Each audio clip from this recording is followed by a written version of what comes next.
Le rapport 2013 de la Fondation Abbé Pierre sur le mal-logement en France dénombre 85 000 personnes résidant dans des habitations de fortune et 70 000 gens du voyage ne pouvant accéder à une place dans les aires d'accueil aménagées. La majorité de ces personnes est en situation de précarité sanitaire, c'est-à-dire que leur accès à l'eau et aux toilettes est inexistant ou insuffisant. De nombreux acteurs de terrain, qui s'efforcent d'améliorer la situation sanitaire de ces personnes, se retrouvent démunis pour mener à bien ce type de projet. Depuis quelques années, les associations Toilettes du Monde hétéro sont interpellées par les acteurs de terrain pour un appui technique. Au cours de nos interventions, on s'est rendu compte que finalement, les demandes formulées à notre égard étaient en décalage avec les besoins exprimés par leur public. Où et comment vont-ils faire leurs besoins ? Où s'approvisionnent-ils en eau ? Quels récipients utilisent-ils ? Comment sont gérées les eaux usées ? Nous avons une conception que l'on peut appeler, avec un mot un peu ronflant, de l'ethnocentrisme. C'est-à-dire qu'on se fait une certaine idée de ce qui leur serait nécessaire à travers ce que nous considérons comme indispensable. On est beaucoup pris par toutes les questions de terrain, et c'est des fois compliqué de s'arrêter, de réfléchir à ce qu'on fait, d'aller interpeller les institutions, mais c'est nécessaire. On a entendu leurs besoins prioritaires avant d'aborder les questions qui nous amenaient nous, c'est-à-dire les toilettes.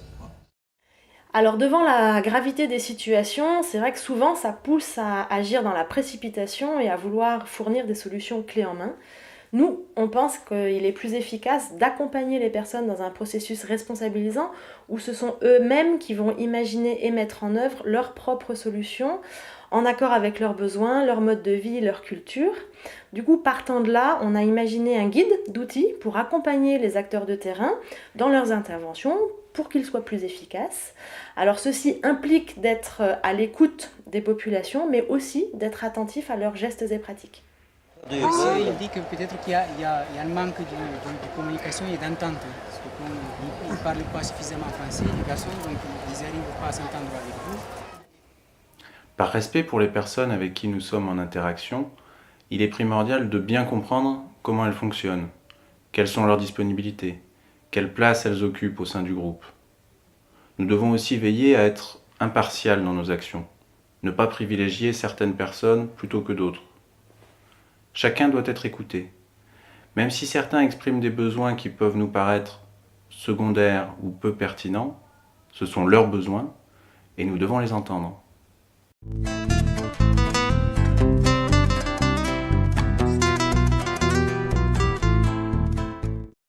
Les outils que nous vous proposons dans ce guide sont ludiques. Ils permettent d'aborder les thématiques de l'eau, de l'hygiène et de l'assainissement. La mise en place d'ateliers permet de faire réfléchir ensemble les personnes au sein du groupe, de leur permettre d'apprendre d'eux-mêmes des choses et de partager des connaissances sans que nous ayons besoin d'intervenir. Cela facilite la prise de parole et donc la prise en compte de tous les avis. Les faire travailler ensemble, c'est aussi mieux les connaître. En effet, leurs motivations sont en général très différentes de celles qui nous poussent à agir pour eux. Et il faut savoir les écouter pour mieux les accompagner. Il faut surtout avoir dans la tête que le plus utile, si tu veux, pour quelqu'un, c'est de l'eau, de l'énergie, un chiotte, après, qu'importe la façon, mais la façon qu'elle est adaptée aux gens, pas adaptée à ses propres idées. Moi tu me dis WC sec, pas de problème, ok, je prends. Mais la notion du pur, de l'impur, elle existe dans toutes les populations. Même tu prends une population française moyenne qui est à la rue, tu leur dis d'aller faire caca avec de la sueur, il y en a beaucoup qui diront là. Et s'il utilise beaucoup de familles, dans quelques jours, elle va être pleine. Je pense en famille, de famille, ça suffit pour nous. Eu îl fac cam aici, în jurul ăsta, așa. Cam în partea asta, așa, cu familia mea. Ai înțeles? Altul facem acolo, lângă caravana lui, altul mai așa, până încolo, fiecare să-și facă cât un WC.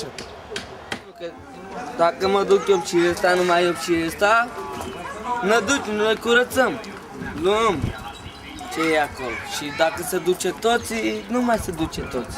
Se curăță toți. Și asta e problema. Faceți pe familie. Nu vor. Zice, pe cum să iau eu căcatul ăsta, sablul ăla.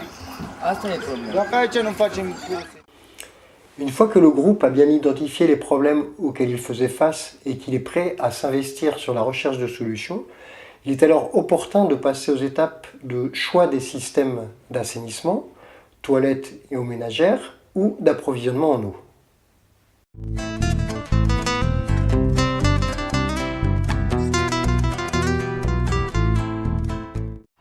Avec les bulldozers, un trou de 6 mètres, 6 mètres le long, 4 mètres le largeur, et 3 mètres en profondeur. Et des ciments, de béton partout, même en dessous, partout, de béton.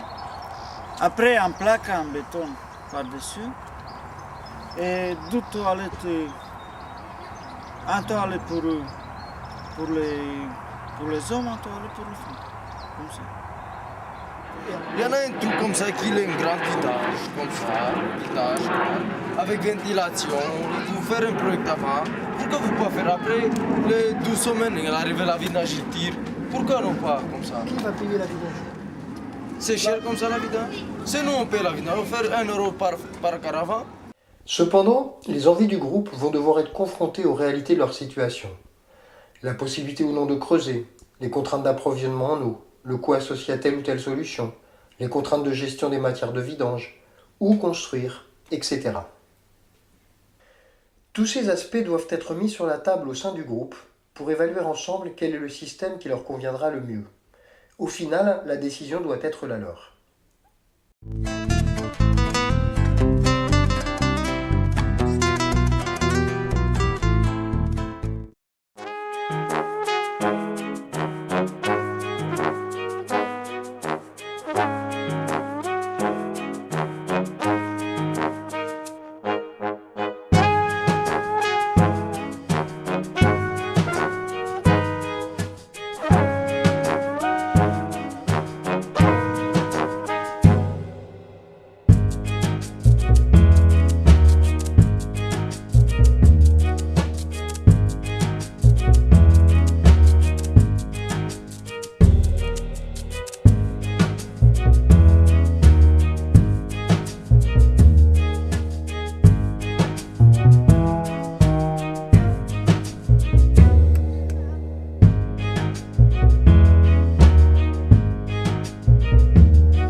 Une fois qu'un dispositif est opérationnel, tout n'est pas pour autant gagné. Il est très important maintenant de les accompagner sur l'entretien, l'utilisation et la gestion du système construit. Dans le cas de toilettes par exemple, c'est à ce moment-là qu'on pourra reparler de certains aspects, mais de manière plus intime. Comment s'asseoir? Pourquoi est-ce important de mettre la sueur? Comment s'en approvisionner? Comment faire si on a mal utilisé le système? Donc on s'assoit, on fait ses besoins normalement et ensuite au lieu de tirer la chasse, on met une poignée de matière absorbante carbonée. Regardez, c'est comme ça qu'on fait caca, après on met du papier, de la toilette, la cimure et après ça va sécher du soleil, après ça fait de la terre, après on enlève. Eso, ¿sí? Tiene que quedarse al interior para que no se moja. Para que la lluvia no lo moje, si no, lo absorba. Alors la misère elle reste là, elle va diminuer, il va y en avoir moins. Et après, bon, quand c'est plein, ici, ça ressemble à de la terre, comme ça. On prend avec la pelle, dans la boîte, dans la seau, on amène au seau. Cette étape est tout aussi importante que les étapes de sensibilisation et de construction. Elle vous permettra, entre autres, de voir si les responsabilités décidées en amont sont respectées, et le cas échéant de pouvoir rectifier le tir. D'une manière générale, le processus que vous allez initier vous permettra de créer une dynamique qui fonctionnera pour les autres thématiques que vous traitez. C'est reparti pour un tour.